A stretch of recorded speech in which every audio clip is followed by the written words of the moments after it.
welcome to In the Kitchen with Mary Mac. Today, we're talking smoking. I've been wanting to do this for a really long time, but I felt like I needed to get a lot more smoking under my belt. And I can honestly say, after eating 2 smoked chicken drumsticks today and 3 yesterday, that I do now have enough smoking under my belt. Does this qualify you as a chain smoker? It could be if I get to do it every day. So today's episode, Smokin' Part 1, we're going to talk about smoking chicken. Smoking is getting really popular. There's a lot of different ways you can smoke meats. You can use a grill. A lot of people use grills to smoke meats. We actually have a master-built smoker electric version. We have a dear family member who has a master-built smoker in the propane version. We have smoked chicken on a Weber and also one of those very inexpensive bulbous charcoal grills. Before, in the past, we've done a few different things, but we've been smoking a lot because we have this beautiful Masterbuilt electric smoker, which if Masterbuilt wants to sponsor the Mary Mac Bakehouse podcast, In the Kitchen with Mary Mac, we'd love to have you. So we got the smoker, and we've been smoking a lot of stuff. Smoking, I enjoy it. I'll tell you why. We have an electric smoker. It's very convenient. My husband can actually, while I'm at work, put something on, get it in the smoker, and smoke it, and it'll be ready for dinner when I get home, which is very convenient. When you smoke meat, it cooks it slowly. It's like roasting in the oven. It cooks it slowly, but you're on a rack, so the fat drips off. You don't have a fatty piece of meat. It's very moist and tender usually, unless you mess up something, But you can smoke a lot of different things, and we'll get into that as we go through all the various episodes of smoking. We've tried quite a lot of things over time, and I just wanted to make sure that I've done it enough times that I have, first of all, a good recipe for you, and secondly, a good technique for you. So chicken, we've done a lot with chicken. We've done a lot of different things, and what we've come down to is a very good brine recipe, very good technique, and best cuts to use. So that's what we're going to talk about today. So the first thing we wanted to talk about is the type of smoker you use. Whatever you choose to use, electric is very convenient. If you're looking to buy a smoker, an electric smoker is very convenient because you can preset options on it for how long you want it to be on. You can preset your temperature. Ours has a temperature probe that's attached right to the thermometer on the smoker that you can put into the meat, and then it'll go off when the meat reaches the temperature that you preset it to, that sort of thing. So that's all really convenient. The other thing that my husband really likes about it is he can walk away from it because it's electric and it's not going to overdo something. You don't have to check it all the time. The propane smoker is nice. It's faster. It provides a different sort of heat. I would say, I know it sounds ridiculous to say it, but a hotter heat, it's not true, but Things tend to have a crisper look, like slightly crispier in the propane one. Yeah, it must evaporate more moisture out of the smoker while you're in the process, because the electric smoker, there's a water pan that you add water to keep humidity up in the smoker, and the propane smoker, you always have to refill. The electric smoker, you actually have to empty it because the fat will drip into it and fill it up. So, yeah, the fat and juices. So, there's a little bit difference there. We've used the propane one a couple times and had very good results, but we really prefer the electric. We like the electric. I have smoked on the charcoal grill too, and basically what you do there, if you have a charcoal grill and you want to try and smoke something before you really get out and invest in an actual smoker, it's basically indirect heat. So we prefer lump charcoal, which is real wood charcoal, not the preformed briquettes. And you basically do kind of the same thing you do when you're just cooking on a charcoal grill. You get your charcoal going. When you put it into your grill, you put it all around the outside of the charcoal tray or the outside of the bottom of the grill, if that's how your grill is. You leave an area in the middle, and that's where your meat's going to go. because you want the indirect heat. You want the heat to come up around it, not to be right under it cooking. And then you can take your wood chips and soak them in water and just drop them right on your charcoal to get that smoke going, if you choose to do that, or just use your charcoal smoke and smoke your meat on the grill like that, just using indirect heat. You have to do the same sorts of things you do with a smoker. Check your temperature to make sure your meat is up to temperature before you take it off and eat it. But it works. It works okay. And if you want to try that, I enjoyed doing that. But if you're smoking on a charcoal grill, you really have to watch it. You have to add additional charcoal around the edges to keep it going so you don't run out of charcoal and things like that. You really got to keep an eye on it. But it's also fun, and the finished product is really good. And we had done, and I'll probably get into that more once I get into some of the other meats we've smoked, but we have used a charcoal grill. We got fresh hams one time and seasoned those with a rub and smoked them on the charcoal grill under indirect heat. We've smoked turkeys on the charcoal grill. We've smoked various beef and pork ribs and things like that. So we used it a lot for that sort of thing. But I have to say, the electric smoker is the king. Our smoker, we got it on sale around a holiday. I don't remember what holiday it was. It might have been like Father's Day or Memorial Day or something. And it was around $190. It's about the size of a college dorm size refrigerator, maybe 3 feet tall, 18 inches wide or so, and you can fit, it holds 4 racks inside it. So you can put 4 racks of smaller things like chicken wings or chicken drumsticks or whatever, or you can put one large thing in there like a turkey. So that's enough on smokers, but that's what we have, that's what we use. We're going to talk today about smoking chicken. Chicken's probably one of the easiest things to start with. It's pretty basic. First of all, you want to smoke drumsticks, thighs, or a whole chicken. Chicken breasts are okay, but they tend to be really dry at finished, even if you brine them. So what we had done with chicken breasts, we brined those and I cut them into strips about maybe like a 2-inch wide strip, and then wrapped them with bacon and then smoked them, and they were very good. The bacon gave them a lot of flavor, and it retained a lot of moisture in them, of course, and it was really good like that. So that would be my biggest tip, is I would stay away from smoking chicken breasts, but if you want to do it, if you prefer to smoke a breast, try wrapping them with bacon. That's very good. We really like doing the chicken legs / drumsticks because they're very inexpensive. Thighs are so expensive right now. I don't understand why, but thighs are very popular.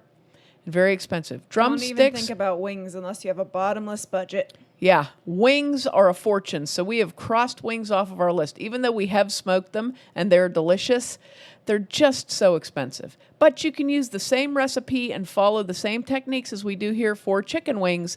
It's just they're so expensive.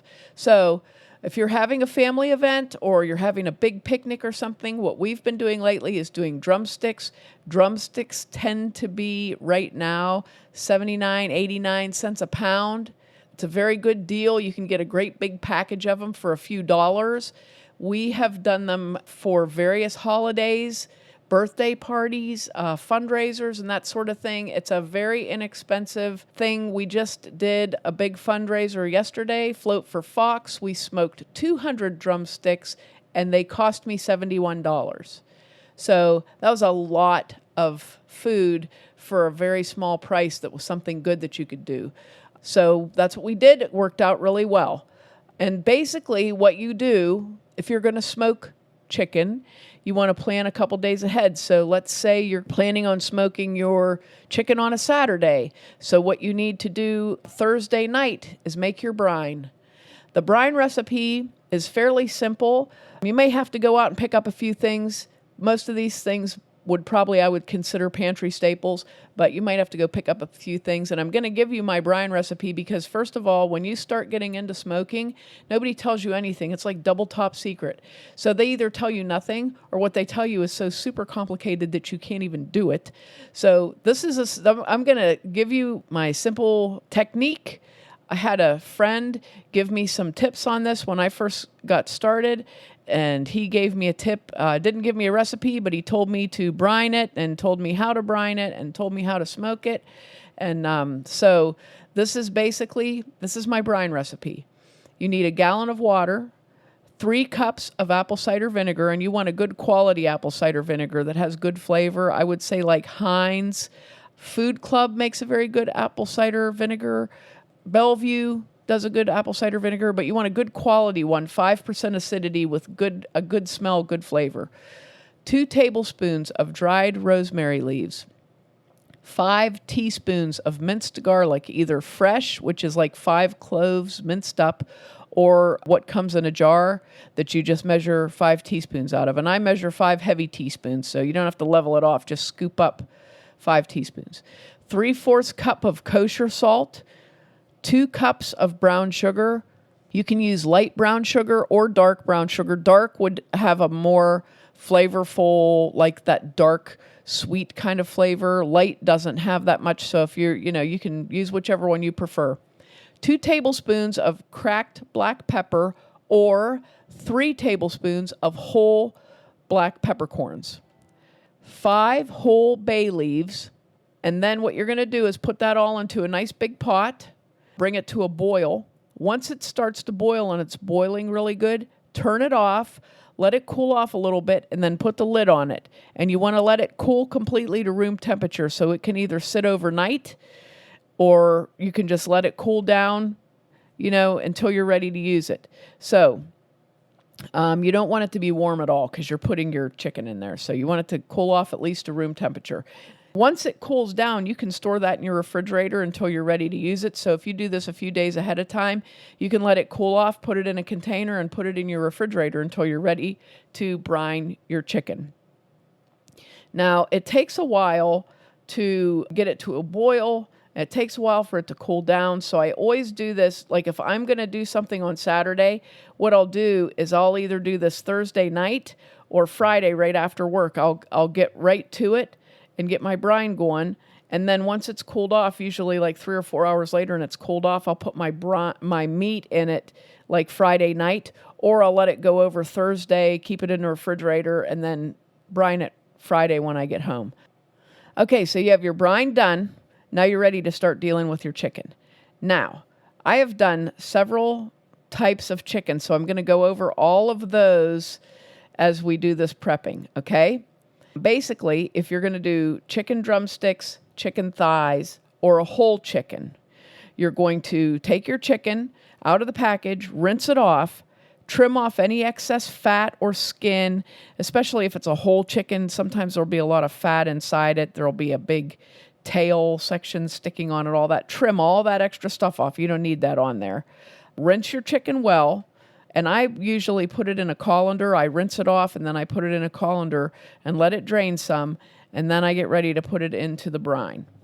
If you can put a big pot, say like you're doing a whole chicken or maybe 25 drumsticks or thighs or whatever, and you can fit a large cooking pot into your refrigerator, that's your best bet, because that way you know it's going to be at the right temperature. It's going to be held at the right temperature. If you don't have room in your refrigerator, you can brine your chicken in a cooler. You just need to make sure you've got some ice. You can freeze water in containers that'll take a long time to thaw, like old milk jugs or containers like that, or you can just use ice cubes. And this is what I like to do. I have a real affinity for turkey roasting bags. They're so useful for brining that it's amazing. A lot of people buy these brining bags, but believe me, a turkey roasting bag is as good as a brining bag. They don't tear, and they're pretty inexpensive.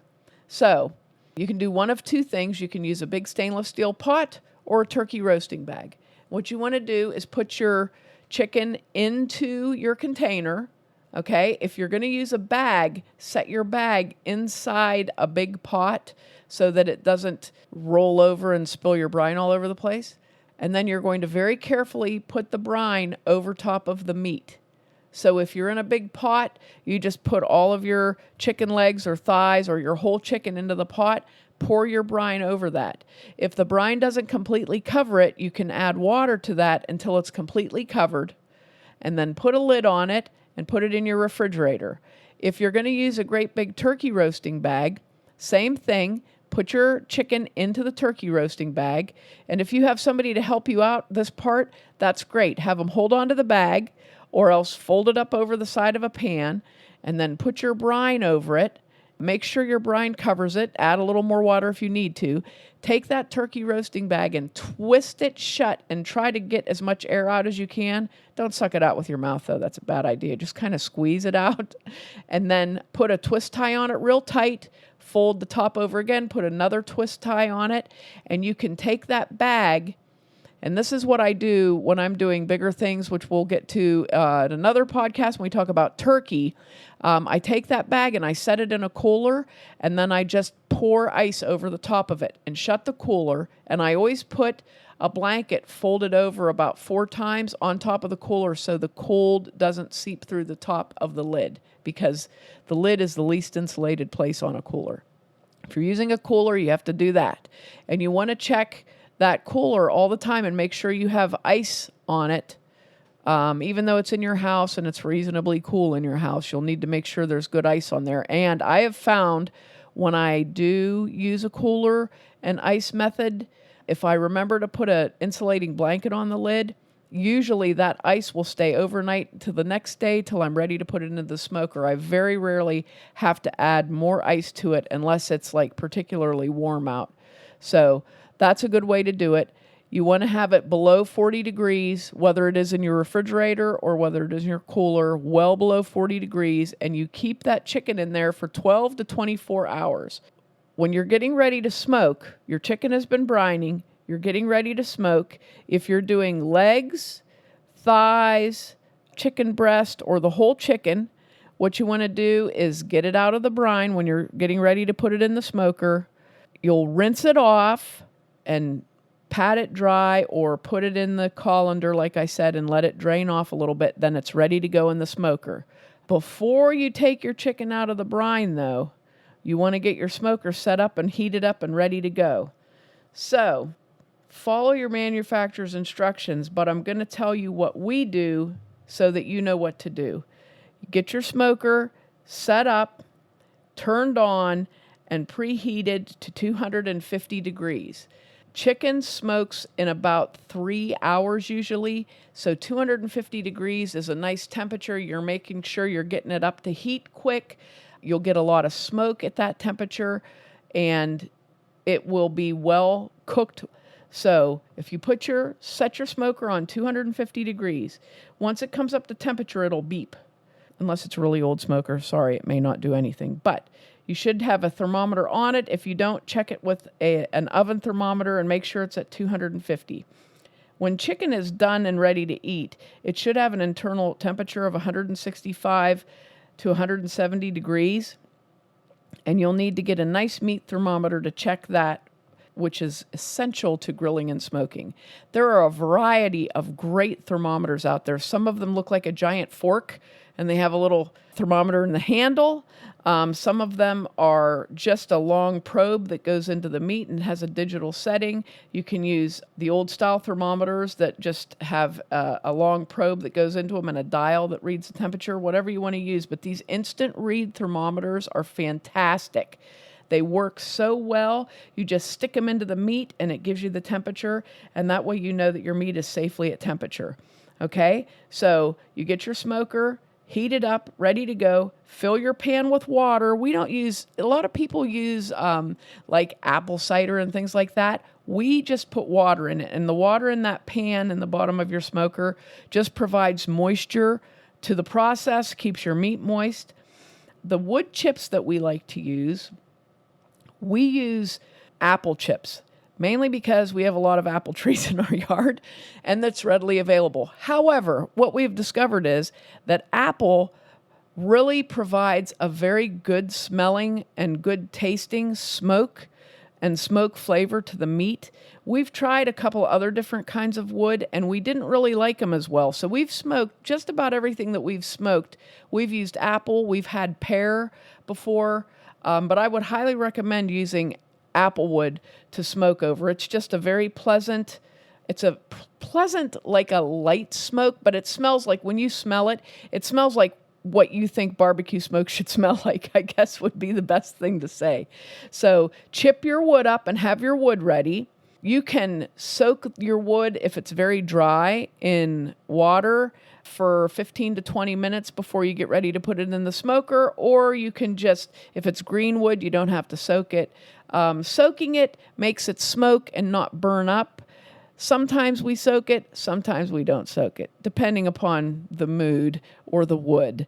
But have your chips ready to go. When you get your chicken ready to put in, your smoker's at temperature, your chicken's ready to put in, we usually try to not overcrowd the racks. Unless we have like 200 chicken legs that we're smoking, then we overcrowd the racks.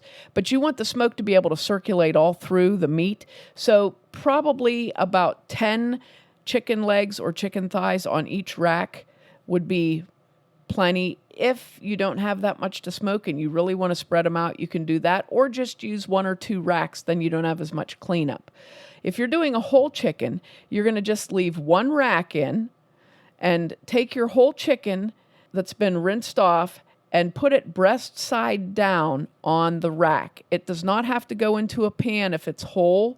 Just put it in there breast side down on the rack. The reason we do that is because as the chicken cooks and smokes, the moisture goes right down because of gravity.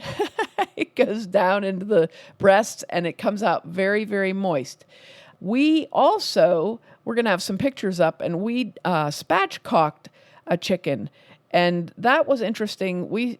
I don't recommend using a range chicken to spatchcock, but that's what we did. If you use a regular old store-bought chicken, about an 8-pounder, 7 or 8 pound chicken,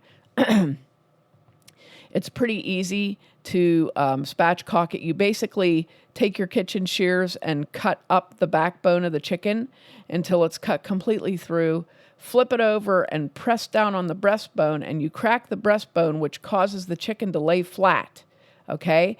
And the benefit of spatchcocking a chicken, whether you're roasting it in the oven, roasting it on the stovetop, or smoking it in a smoker, is the chicken is flat, and you can put it into a pan, and as it smokes, it will just sit in its juice, and it comes out. It's fantastic. Absolutely fantastic. I highly recommend it. However, we spatchcocked a 10-pound range chicken that had a breastbone that was enormous, and I'm a pretty big person, and I put all my weight on it, and I had a very hard time breaking that breastbone. It took a lot to break it. It was like I started yelling at the chicken like it had something to do with it, and then I had to, really level it, and I did it. But that came out fantastic. So whichever way you do your chicken, there you are. If you're going to spatchcock it, you'll put it in a quarter sheet pan with a rim the whole way around, or any rimmed pan that will fit in your smoker. Quarter sheets are really handy to have, though, because they will fit right into a smoker. And there's a few other things as we go through this that you can do on a quarter sheet. But put your spatchcock chicken on a quarter sheet, the other chickens straight onto the rack.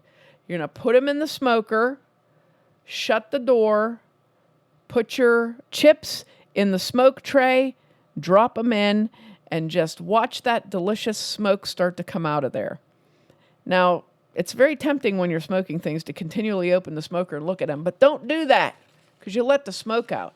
Once your stuff is in the smoker, it'll take about, I want to say, probably a range of about 3 hours at 250 degrees. It took about 3 hours for the chicken to finish.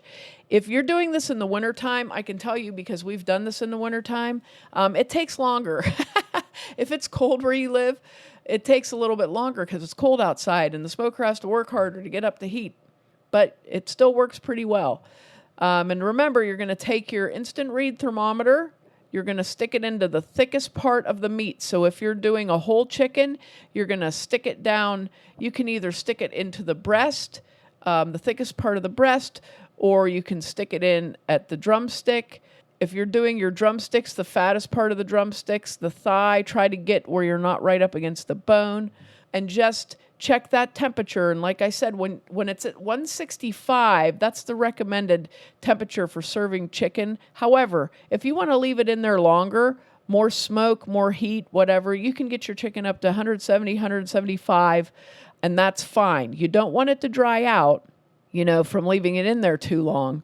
But you want it to be nice and tender and smoked well. And it's just the beauty of smoking is smelling while it's smoking, you can smell the meat cooking, and it's just, it's pure heaven, pure heaven. Now to serve this, basically drumsticks, thighs, if you did the bacon wrap breasts or bacon wrap breast strips, you take those out of the smoker, put them in a pan and serve them. Or you can take them out of the smoker, put them in a pan, wrap that pan in foil, and set that in a warm oven, like a 170-degree oven, until you're ready to serve, okay? If you're doing the whole chicken or the spatchcock chicken, I highly recommend taking it out and letting it rest for about 15 minutes so that the meat has time to settle down and you can slice it. It'll slice real nice. And you serve this with a variety of barbecue sauces. You'll impress everyone. It's so easy to impress people, but you will impress everyone. And this is a tried and true recipe that we have done many, many times. You don't have to put a rub on this unless you want to. You don't have to add extra seasoning unless you want to. And I would highly recommend, if you're going to try this recipe, do it exactly as I have told it to you first, and then tweak it after, which is generally what I do when I start to tweak stuff. But it's so good the way it is, it doesn't need anything else, But if you say, oh, I like this flavoring or that flavoring, it also accepts that really well. And we have done this many, many, many times. This is our standby, our go-to recipe. And like I said just yesterday, we smoked 200 chicken drumsticks. And holy mackerel, that's a lot of chicken drumsticks, let me tell you. And those were big chicken drumsticks. Oh my gosh. Some of them were I was calling them pterodactyl. They were like turkey legs. Pterodactyl legs. They were so huge. One of them was as big as my face. I have a picture to prove it somewhere. Somebody took a picture. But they were so big and they came out really nice. And the really nice thing about when you smoke, and you, like I said, you can use the same recipe for chicken wings. But when you smoke chicken that has skin on it, the fat on a chicken lays right under the skin, so the skin is always kind of fatty. But when you smoke it, during its smoking time, the fat will melt out of that skin, and the skin will be like paper thin and almost crispy on those drumsticks. It's amazing. It just the fat melts out of them, and the meat is very moist and tender and flavorful. It's not greasy. You can still peel the skin off of it to eat it if you want to, but a lot of times when people make chicken and the seasonings are all on the skin, then you take the skin off, the chicken has no flavor. When you use a brine, the brine actually, the seasoning sinks into the meat. And, one of the things about brining any sort of meat, but particularly poultry, well, all poultry, I guess you would say, that would include chicken and turkey and wild game meats and stuff like that. The brine has salt in it, and the salt will actually suck any blood that's in the meat. It'll suck it out of the meat, so that when you roast it, you don't have that gunk. You get sometimes when you cook chicken and poultry, whatever, there's a lot of gunk that comes out of it, and you don't get that, number one. But number two, it just infuses the meat with this delicious flavor that you don't lose because you pulled the skin off and all the seasoning was on the skin. So it's just a great way to prepare meat, and it's delicious and flavorful and reasonably healthy. If you do the wings, if you smoke the wings, it's the same procedure. You trim off any extra fat. You trim off if you're doing knuckle wings, I would trim that tip bone off. And you just brine them the same way. You put them on the rack the same way. They don't take as long because there's less meat on them. However, you want that skin to get real nice and thin and crisp. So you have to check those because they may be done faster, but you can tell by look on those as well as temperature. If you don't like the way the skin looks, you can leave them in longer. Some people, when they do the wings like this, they will smoke them, then they'll take them out and dip them into a fryer just to crisp the skin up. You can do the same thing in the oven. You can take them out of your smoker and spritz them with oil and put them into your oven for at about 400 degrees for maybe 15 or 20 minutes and crisp that skin up the same way. But they're very good that way. But like I said, geez, they're so expensive. That's a lot of, you can get good God, you could probably buy 25 or 30 drumsticks for the price of a dozen chicken wings, you know? I mean, it's ridiculous. I don't know if it's that way all over the country, but from what I've seen on the East Coast, it seems to be the standard that wings are the most expensive. Wings are the most expensive, followed by thighs, and then a whole chicken, and then the breasts, and then the drumsticks. So this is a great technique to learn. Smoking is fun. Smokers make great gifts. Smoking meat is fun. Yeah, right. Smoking meat is fun. The children might listen to this. Smoking meat is fun. Meat smokers are great gifts, and there's a lot of stuff that can go with them. So I figured it was a great gift because it mainly benefited me. That's why I liked it. So I could come home to a nice smoked meat. So this is the first in our. We're going to have several smoking episodes. So this is our first one, chicken, and then we'll go on to the other things we've smoked. We have smoked turkey, hamburgers. We're going to do some vegetables. Didn't we smoke pheasant before? We smoked a pheasant. We smoked a lot of pork loins, quite a lot of pork loins in many different configurations. We've smoked a little bit of beef, some beef roasts and things. So we're going to come back a few times and give you the next lesson in smoking as we intersperse these between all the other episodes. So I hope you enjoyed this episode. I hope you learned something. And I sure hope you give it a try because I think smoking is fun. Smoking meat is just, it's kind of fun. It's like being a mad scientist. You know, you put all this stuff together and smoke it, and you always have a delicious outcome at the end. Make sure to check us out online on marymacpodcast.com, on Twitter at marymacpodcast and Mobile Mary Mac, and on Facebook and Instagram at Mary Mac Bakehouse. Thanks a lot for listening if you did, and if you didn't, too bad for you. Happy smoking.